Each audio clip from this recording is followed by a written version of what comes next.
We will begin with an opening statement from the head coach and then open it to the room for questions. Grateful that you guys took the time to be here. Thank you very much. Always appreciate you covering our program and our university. Senior Day certainly is an emotional day no matter what. Last home regular season game. 16 guys will never play football again, and those are guys that we said goodbye to. Certainly this being their last home game was tough. But as we say routinely, you don't say thank you with words, you say thank you with actions and habits and structure and discipline. And we didn't do a good enough job with that today. I think Presbyterian, fantastic football team Coach has. I've said it before, I believe our league is far better than it was 4 years ago. And I think that's demonstrated in a team like Presbyterian coming here, playing really well. And, you know, we had opportunities, plenty of opportunities, just like they did. I actually thought we stayed in the game probably longer than we should have. And it had maybe got bailed out a little bit in that first half by that challenge play. Went into halftime 10-0. But really good football team. Hats off to Steve and his entire staff and team. Those guys were gritty. I know that it was a gritty, tough performance for them. Questions? Do you kind of just chalk it up as an off day for you guys? I never chalk anything up as an off day. I mean, certainly it was an off day, but there have been a lot of days, Dean, where we're not on necessarily or not at our absolute A-plus game, and still, I mean, that's football. You got to find ways to win differently against really good opponents, specifically in league. And you know, I thought Presbyterian found more ways. No, it wasn't a good day for us. Presbyterian had something to do with that, but you know, when given a chance, obviously the ground game was almost non-existent today for us, and not the same for them. That's not the case. But that led to, I think, a cycle of things that we just weren't able to amplify today. Coach, how would you describe your defense, you know, being one of the reasons you guys stayed that long in the... Yes, we don't like to use the term that bend but don't break a lot, although that first half, I mean, they had 200 yards, I think. I know they had 200 yards and only 10 points. We had 62 yards and no points at halftime. And the fact that we didn't break in the red zone is what allowed us to stay in it. Obviously, it could have been a lot more point differential if we didn't hold the field goal attempts, get after the field goal attempts, block the field goal attempts, and then push them back out of field goal range. Certainly. So, like I alluded to, the challenge was good. You know, probably saved another really good opportunity for them at the end. But we also didn't put pressure as we needed to on them. And so when the defense is playing well enough for us to be in it and probably win it, and we're not able to close that gap better, at some point it's just going to get away from you, and that's exactly what happened today. Gritty would be an easy word for me to say, and how we played defensively. I'm aware we didn't have all the guys. I get that. And I'm aware that they have there's some really nice talent that they have, really nice talent. And that quarterback is one heck of a ball player. And he's surrounded by a lot of other guys that are really good ball players too. And in the face of, you know, one of the best quarterbacks in the league, two of the top 5 receivers in the league, and 3 running backs that can run it at you, I thought that we played admirably on the defensive side of the ball. Presbyterian do anything defensively along the line that you hadn't seen before that helped them bottle up the running game? Nothing that we hadn't seen or prepared for. They had their 2 base fronts that they ran. Our coaches were well prepared for that. You know, it was They ran really well, and we knew that, right? That's always tough. And we're going to have to find ways to move the ball. When you don't have your starting tailback and your starting fullback in the game, you have to find other ways to move the ball. And we didn't find enough of those today. But in terms of what we expected, no, that's what we expected. As tough as the first half was, you were only down 10-0. So Right. what was the message to the guys at that point? Pretty similar to what you just said, Dean. It was so many things that we could have done better. And yet with all of that, I mean, I have a list of them, and there was a half a dozen really clear things, right? And we didn't do them. And with all that being said, it's 10-0. It's not 21-0. And, certainly you have the ball coming out, but we weren't able to put together a drive that put the ball in the end zone with that coming out. Although, even with that being said, we still knew that it wasn't just about that one drive. There were going to be 5 more drives after that, right? So very similar to what you said the message is. Just try and rein them back in and realize we don't have to do something magical here. We simply have to play better, and the guys that need to play in the position of the guys that are not there need to do their job. We don't need Superman. We just need you to do your job. Unfortunately, we played with more than we wanted to, and that was the way it went today. There's so much at stake for this game. You would expect the guys to come out and just play with their hair on fire. You didn't kind of get that.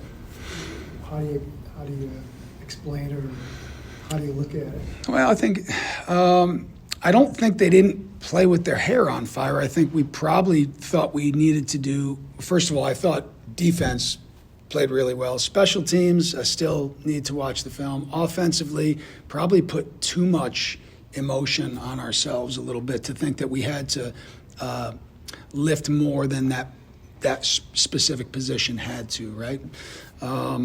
So it wasn't for lack of the focus and the effort. That is there. There's no doubt. We have to make sure that when we get the opportunities, we have to capitalize. And a lot of them, these aren't a couple things that we had very early in the year that we had gotten corrected, right? So dropped interceptions. You can't afford to do that. A mistake on the special teams by your opponent and you don't capitalize on that. 4 drop balls on the offensive side or taking sacks in the red zone and not being able to win in those small spaces, really important. And those were things that certainly at the beginning of the year we had sometimes a tough time with. We've grown and gotten better. And with the guys that we're playing with right now, we need to just continue to grow and get better with those guys. Coach, in the third quarter you lose, or fourth, third quarter, you lose Nick Hand and then Ben Jewett. How does the game plan change at that point when you lose, your top bodies on the secondary? It gets tougher. It certainly does. And Brandon Smith, and that's in addition to some of the guys that weren't out there, right? But look, one of the things I've said I love about football in this room before and many times is that you can't just have 4 or 5 people and have a great football team. You can't. If you're going to have a great football team, you need to have probably 80 good football players and 40 really, really good football players if you want to be a dominant team. That's the blessing of football, and it's not a burden. And so we have to continue to work to get deeper, get more depth, and to get more out of that depth. That's pretty clear. If I'm being honest, I think Presbyterian got more out of some of their depth today than we got out of their depth today. And fully know that, no one, this time of year, it's tough to be feeling fresh, right? No matter who you are in college football, if you're in game 11, week 12, right? And I think you got to credit guys like Colin Hurst and Sincere and Switzer and some of those guys. I know they're not fresh, and they played really good games today. Good question. Coach, you mentioned Brandon Smith. I know he missed a couple of years due to injury, but just being around the team, he's one of your, it seems like he's one of your glue guys. How would you describe his tenure at St. Thomas. It's senior day is rough for a lot of reasons. Certainly rougher when you don't have more points at the end of the game than the other team. I think this might be the first time in the history of our senior 18 years that we've ever lost a senior day game. I think so. Don't quote me on that, but I'll have to check it. Kelsey can help you check that. So this is a new feeling, but if you can step back, which is tough for a coach to do, especially 20 minutes after a game, you start to see some of the guys like Brandon Smith. I mean, you're right, he is a glue guy. I think anyone who's come into contact with him around campus understands how infectious his personality is. There are days, Juan, where, I mean, I'm just having a really tough time, be honest with you, right?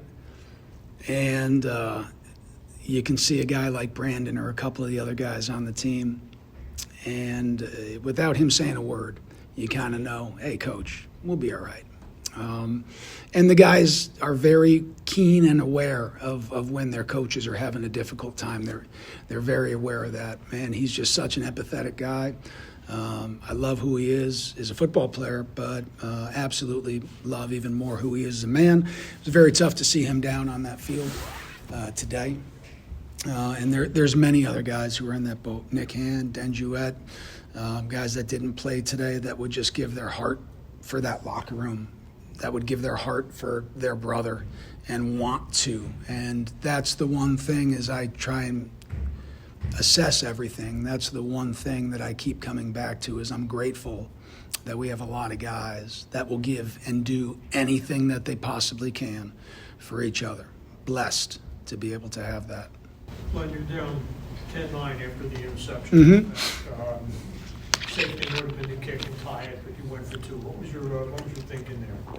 We weren't putting the ball across the goal line when we were on offense. So it got to the point, if you look at the two drives before the interception return for a touchdown, I think we were getting some really good pressure on the quarterback, which is really tough to do on that guy. And we know he was playing, less than at capacity, and finally we started, getting to him. We had an interception in the red zone.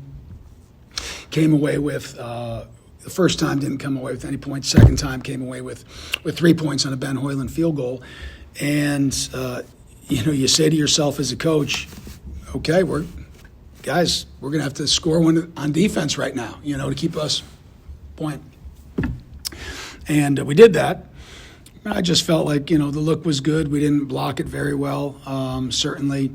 But it's not as high of a risk because at some point there's going to have to be other scores, and the game's not going to end at 10-10 one way or the other, right? So with, I don't know however many minutes were to a quarter and a half left, you think, man, it's really tough sledding on the offensive side. So anything we can do on the special teams or defensive side to try and gain those first downs and field position or those points in unconventional ways, you have to, because the norm is not working. I'm grateful to you. I'm grateful to our seniors, and look forward to getting a little bit better this week and going on the road next week. Thanks. Right, we are joined by graduate senior wide receiver Jay Sean Todd and senior linebacker Jordan Pendleton following today's game against Presbyterian. Of note, Jordan did break the single-season record for sacks earlier this afternoon with his 2 sacks. We open the floor for questions. I'll ask both you guys. So much to play for today. I'm sure you were hyped about what could happen. So when it didn't work out the way you wanted to, what are your feelings now at this point? Yeah, it was a huge game for a lot of different reasons. Mainly for our seniors, the people who have bled and lost sleep tirelessly over this team, and that's who we wanted to play for, and that's who we were playing for the entire time. And it sucks what happened, but now we have to get back to the drawing board and be able to regroup and be able to hit next week running. Yeah, to add on to that, I'd say the culture that was built here, in times like this, it's easy to lean on each other. even when it goes bad, when it goes good, we all just fall onto each other. So I feel like that's a great thing that we could always hold on to. And like you said, just get back on it. Still got one more game coming up, so just get back to what we have to do and get back on track. A question for both of you two. This season, there's been a lot of accomplishments. First win against the scholarship program. A ton more moments. But how do you not let today's result kind of take in all of the rest of the season? Yeah, I mean, that's a good question. Today's results doesn't change what we've done. We've played so hard every single snap, every single game this entire year, and the results today doesn't take any of that away. And I don't want anybody in that locker room to feel like it does, because it absolutely doesn't. I mean, we've accomplished things that no other football team has accomplished. We've done things both on offense and defense that other FCS teams haven't been able to accomplish, and I think we should be proud of ourselves for how much we've done this season, and the results this game shouldn't take any of that away. Yeah, we definitely can't see this as a roadblock.